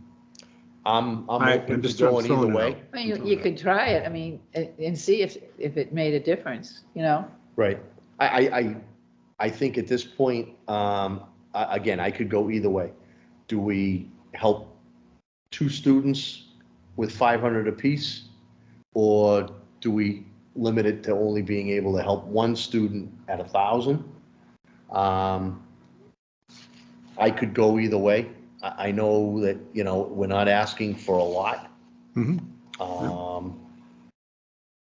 I'm trying to think in the past, I think the most candidates we might have had was maybe 4 over the years. I'm trying to think if we've gone beyond that Yeah, number. we had one good year where we had 6 or 7. Okay. Yeah.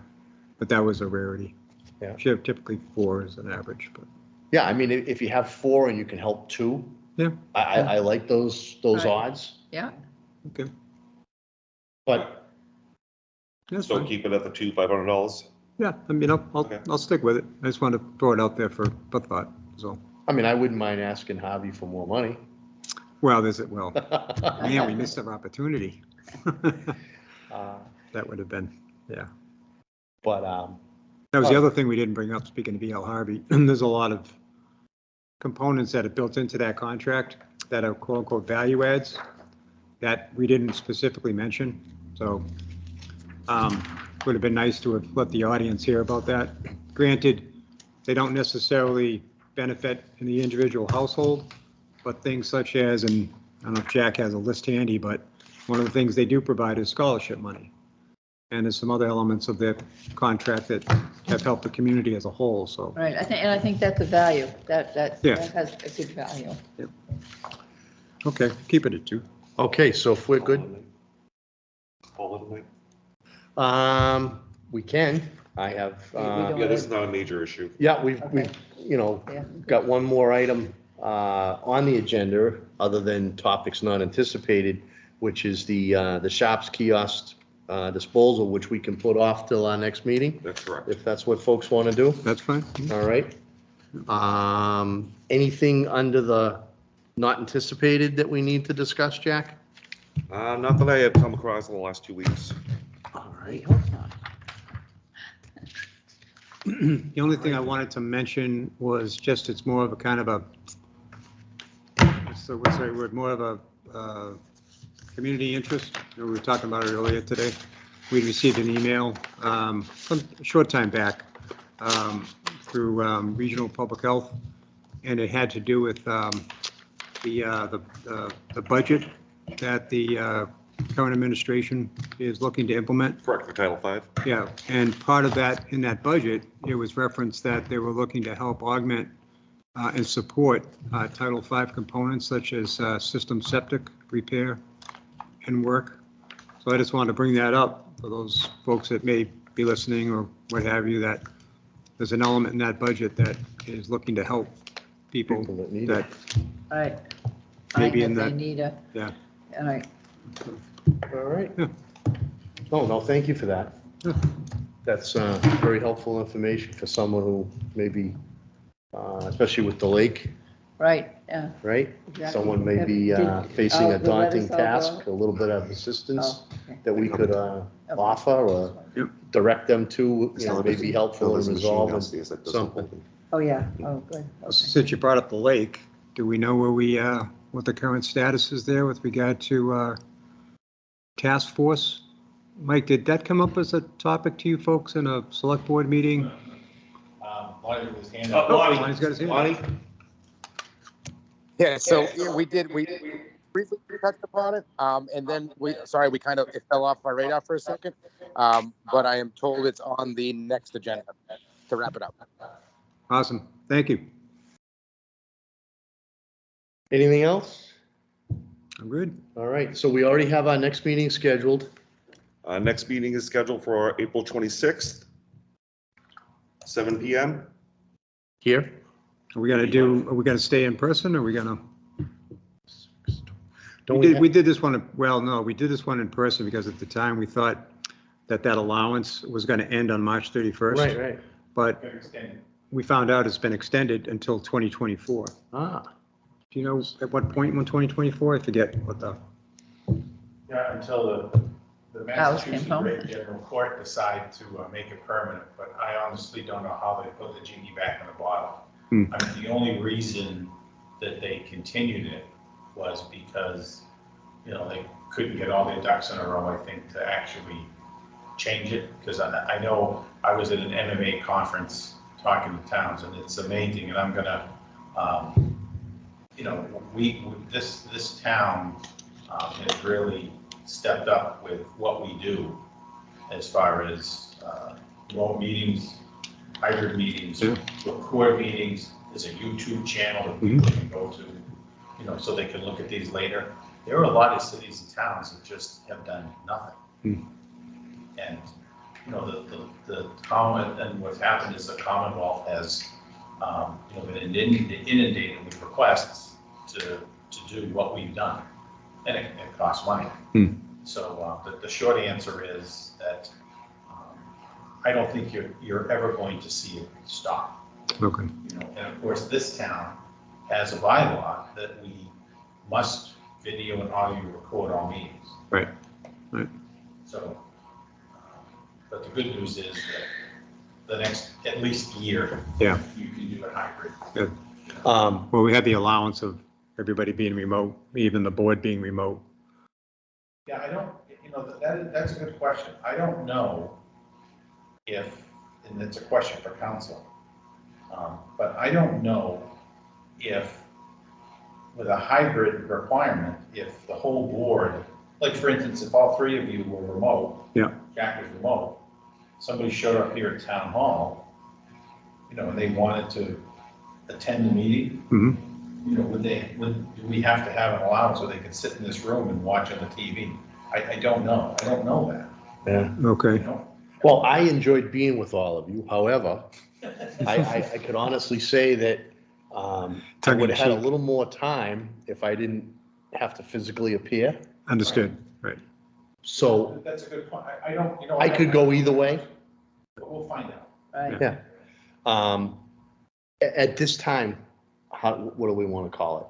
Because we're not posting the agenda, so we don't have to commit. Correct. Yeah. Do we want to leave it open, or do we want to make a decision Well, that could be changed? If we're able in the meantime to get a confirmation as to from a board perspective, does the board need to be back meeting in person, even though the hybrid piece will always still be there? Let's put it like this. I'm pretty sure that I think at the very least, Jack or somebody would need to be here in this room, right, to run that machine, so that anybody who showed up in person couldn't be turned away. Okay. That's my sense of it. All right, so why don't we say in person for now? Okay. Because I don't think it's fair for Jack to be here all by himself. I'm a big boy. You are. You are. but This is a team We effort. need 12. We I'll need- show up. This is a team effort in person. And Can we like I just help. ask you, Yes. ladies and gentlemen, do you have any warrant articles on the, any articles on the warrant for the annual town meeting? No. No. Okay. Just the message we're trying to get out there is that, you know, we're gonna, on our agenda for next Wednesday, besides this task force and some other things, is, you know, we need to sign the warrant for the annual town meeting, Okay. which is on May 5th, Friday night, May 5th. Yeah. So I'm asking that everybody who has a warrant, or has an article, please have everything figured out completely. Funding, source, everything, and have all the wording done so that we have it in the can. That's the goal. Yeah. For next, and I just was bringing it up, but. No, thank you. The only thing we may have the revolving account piece, which is, that's already baked in, so. it's all set. Say that last part again. It's already. Yeah, there's, you know, we have several revolving accounts. Yep. And one of the things on the consent calendar is every year the townspeople have to authorize it. Oh, that's right. It's an It's annual. already baked right, in. that's right, yeah. You know, it's already in place. Yep. All right, folks, motion to adjourn? I Second. All those in favor? Aye. Thank you. Thank you all. Thank you, everyone, for your efforts. Have a good evening. Thank you, Lonnie. Everyone else. Alan, Mike. Yes, ma'am. what is this go for? What is it, Living with the We Ribbon? support families with a cancer diagnosis. Okay. So